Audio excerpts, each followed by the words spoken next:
Նիկոլ Փաշինյանը Facebook-յան էջում գրել էր, քանի որ 301 թվականին հայ առաքելական եկեղեցի ստեղծվել է պետության կողմից, ճիշտ կլինի, որ 10-55 բոլոր եկեղեցիներում հնչի օրհներգը, դրոշը տեղադրված լինի։ Առավոտ էլ ասես դրոշը տեղադրվեն եկեղեցու դռան մոտ կամ ներսում միտեղ։ Որպես խորհրդարանական ընդդիմություն, ինչ այլ առաջարկներ կարող եք ներկայացնել Նիկոլ Փաշինյանին։ Հիմա կարող է մի երկու պատարակ հետո ասենք ուզենա օրինակ այլ իր սրտին մոտ երաժիշտների կամ երգիչների երաժշտությունը հնչի տեղ ասենք սուպեր սակոյի երաժշտությունը կարող է ասեն որ կներեք ասենք պատարակից առաջ պիտի սուպեր սակոյի երաժշտությունը հնչի չի բացառում չէ որ մի օր առավոտը արթնանա սրտիկ դնի չգիտեմ ծաղիկ դնի եւ ասի այլևս Պարզա չէ որ այս խայտարակություն է, ինչի մասն է խոսքը։ Այսինքն ինձ համար զարմանալի էլ չի, այն որ արդեն ԱԱԾ-ն, որ արդեն կամաց վերածվում է NKVD-ի, արդեն գնում է եւ ուրեմն քահանաներին հորդորում է, չէ՞, sense չգիտեմ, նոր բառ է, չէ՞, հորդորում են։ Այսինքն խնդրում են, դե գիտենք, չէ՞, ԱԱԾ-ի խնդրանքը որն է, այսինքն ԱԱԾ-ն գնում է, խնդրում է, էլի, sense խնդրում են քահանաներին, խնդրում են, որ կաթողիկոսի անունը զեղչեն, Արցախի անունը չտան, խնդրում են, մարդիկ խնդրում են, հասկանում եք։ Խնդրանք էլ համարում եք։ Ճակերտավոր հեգնում եմ, չեք հասկանում։ Ոնց կարա ԱԱԾ աշխատողը գնա քահանային խնդրի, որ օրինակ դա ինչ է, սահմանադրությամբ էլ 100 անգամ ասել ենք, չէ, որ այս մարդը իրավունք չունի միջամտելու եկեղեցու ներքին գործերին։ Սա ուղիղ քրեական գործ է։ Այդ մարդն էլ ինքն էլ խոստովանեց, որ այո,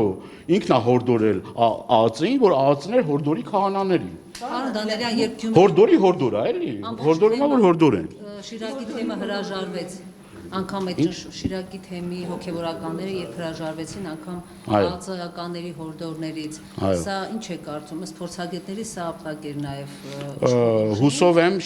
Շիրակի թեմի հոգևորականները չեն հայտնվի քրեակատարողական հիմնարկում իր հորդորը մերժելու համար։ Մտավախություն ունեք այդ ունեցած որ կհայտնվի։ Ինչի բառ չի որ այդ մտավախություն, ոչ թե մտավախություն, այլ այսինքն չգիտեմ էլի ինչ բառ օգտագործեն որ տեղին լինի, ավելի քան պարզ է, չէ՞, մարդը ինչ ճանապարհով է գնում։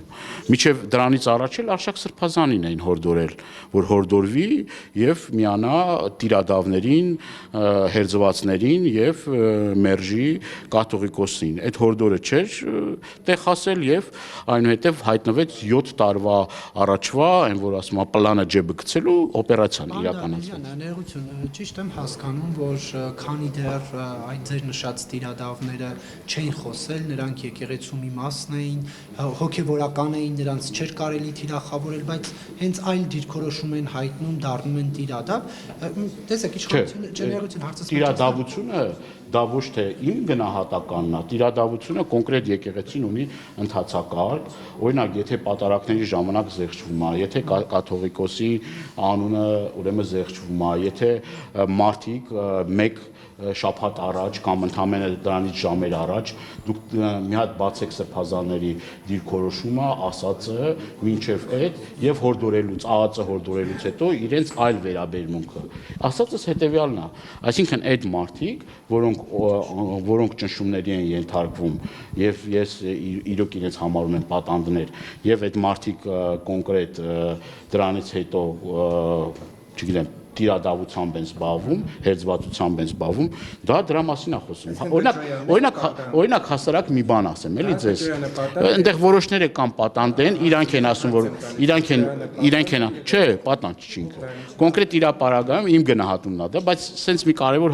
կարևոր մի հատ հարց կա, էլի։ Հարցի նաև բարոյական կողմը կա։ Միքայել Սրբազանը այսօր գտնվում է ԱԱԾ մեկուսարանում։ Այն մարդը, որ ասում է Միքայել Սրբազանը իմ եղբայրն է,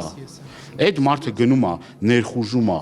ուրեմն Շիրակի մարզում գտնվող ուրեմն եկեղեցում եւ իր հոգեվոր եղբայրը որ անազատության մեջ է, այսինքն զորբայությամբ գնում են եւ այնտեղ կեղծ պատարակ են անում։ Այստեղ նաեւ հարցի բարոյական կողմը կա։